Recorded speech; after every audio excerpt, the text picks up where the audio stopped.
There is nothing more fascinating than the ancient world. It's so mysterious and intriguing that many will travel halfway across the globe just to explore it, and this Irish guy is no different. We are curious to find out the truth about these vanished communities, like the ancient Greeks and the Romans, and most famous of all, the pharaohs of Egypt. Although they are gone, their stories and their relics still remain, and their stories will continue to be told as long as humans are on the earth. What rivals their fame is an ancient figure who is still being investigated by millions of people today, Jesus Christ. But I'm conscious that I stand here in what many consider to be the center of the world, that his history is not as trusted as the pharaohs of old, and disputed by many. The religions of our world have different stories about Jesus Christ, and so the responsibility is on us to explore and decide the truth about him for ourselves. The ancient Egyptian carvings that we can see with our own eyes are credible because we know that they are depictions from ancient life, from eyewitnesses who were there at that time. The same, I believe, has to be true of Jesus Christ. From all the historical records we have of Jesus, the most verifiable and credible evidence is from the eyewitnesses that were closest to him.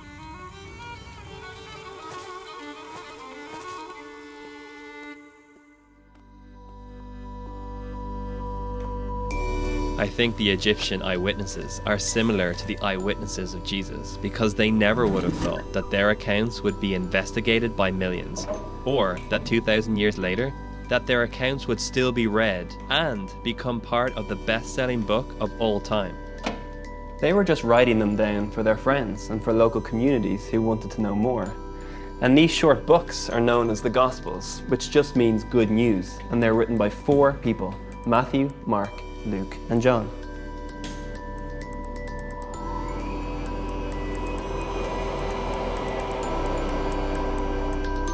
There's a common question about these books, and in fact the Bible.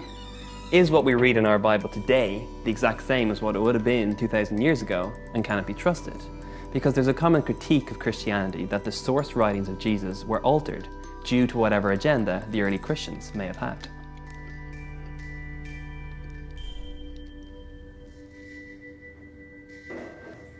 So can we trust them?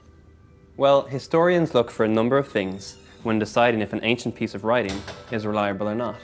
They'll ask questions like, how soon was it written after the actual events? How many copies of the history do we have, and are they accurate? And are there records from eyewitness testimonies? Take Alexander the Great, one of the most famous conquerors of the ancient world. He was born 300 years before Jesus. However, the only surviving accounts were written at least 300 years after his death. 2 were written by historians Arrian and Plutarch, who obviously did not know Alexander or anyone from that century. But despite the time gap, we generally accept their histories as the most reliable sources on him, because none of the original accounts, written while he lived, have survived. We've all heard of the Roman Emperor Julius Caesar, born July 100 BC. But the interesting thing is that in the 1,000 years after his death, we know of only 20 copies of the account of his life. Despite the tiny amount of information we have available to us, we take these accounts as history. And to be clear, I'm not saying that these accounts shouldn't be taken seriously. And here's the interesting thing.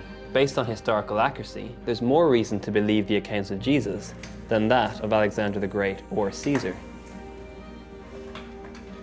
The original documents were written down just after Jesus' life, some within just 30 years, and there were still eyewitnesses around who could confirm the details.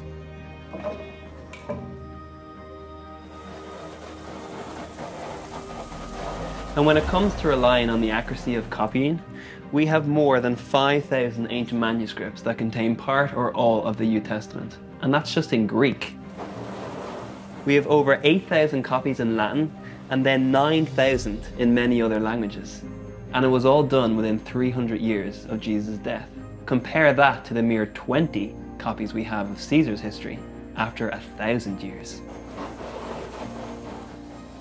So when it comes to historical record, I think Jesus is in a league of his own. His story went viral, and it happened within a generation. Not bad for the child of an unwed refugee peasant living in an obscure corner of the world's greatest empire. So if we accept that the accounts of Alexander the Great and Julius Caesar are historical, reliable sources, should we not then be willing to accept the historical accounts of Jesus?